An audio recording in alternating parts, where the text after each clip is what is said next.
No one bans a dress, simply because it is a dress.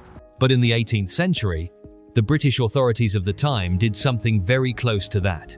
With the Scottish kilt, a piece of checked woolen cloth suddenly came under control, not because it posed any physical danger, but because it reminded people of who they were. So why do Scottish men wear kilts? The answer does not begin with fashion. It begins with rocky mountains, cold rain, muddy ground, loyalty, and the struggle between identity and control. Welcome to Everyday Things Explained, where simple objects conceal extraordinary history. A design made for survival. Today, many people look at a kilt and ask, why are men wearing skirts? But that is a modern way of seeing an object, born in a very different setting. In the Scottish Highlands, cold rain, strong winds, and boggy ground meant clothing had to be practical before it could be beautiful. Before the short kilt of today, there was the belted plaid, or the great kilt, a large piece of woolen cloth, folded around the waist, fastened with a belt, with the remaining fabric draped over the shoulder. It covered the body, kept its wearer warm, served as a covering when resting outdoors, and allowed the legs to move freely across cold. Vêtements, wool, also retained warmth, even when damp. The kilt was born because that landscape required it. In other words, before it became a symbol on a stage, it was once a tool that helped people move, find warmth, and survive days of wind and rain. Tartan did not begin as clan colours. At Glen Affric, inside a peat bog in the Highlands, a fragment of tartan was discovered, dating from around 1500 to 1600. It is the oldest known example of true tartan in Scotland. But in the beginning, tartan was not yet a fixed code for individual clans.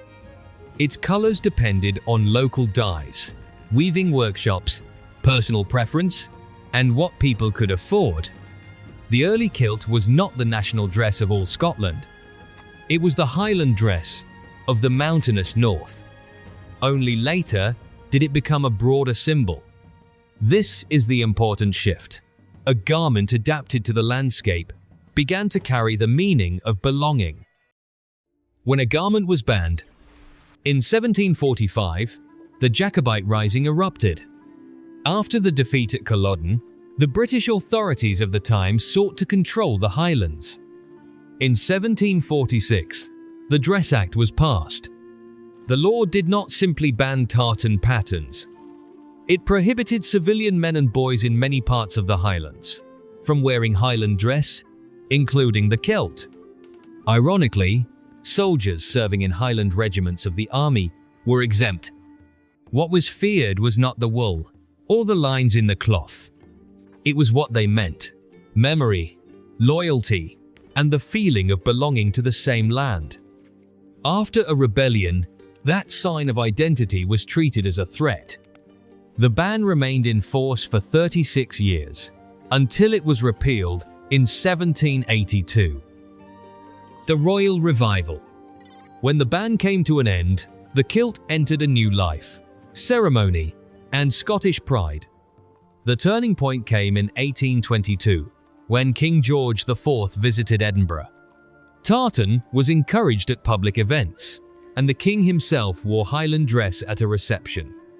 A symbol once restricted by the state now appeared on the body of the king. That moment helped transform the kilt from a marker of the Highlands into a symbol of Scotland. A tradition created. And what about the tartans associated with individual clans today? They are not entirely fictional, but the system of one official tartan for each clan was largely reinforced during the 19th century. Fabric patterns were connected with clans, and widely popularized.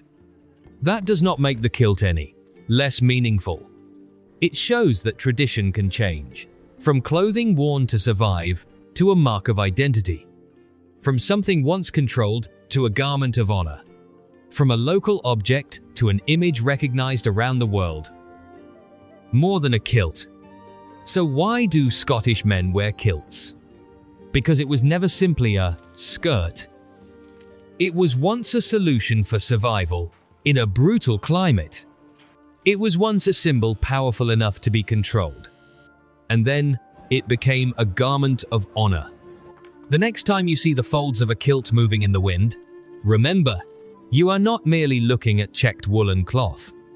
You are looking at centuries of survival, power, and pride. Thank you for watching Everyday Things Explained. See you in the next story.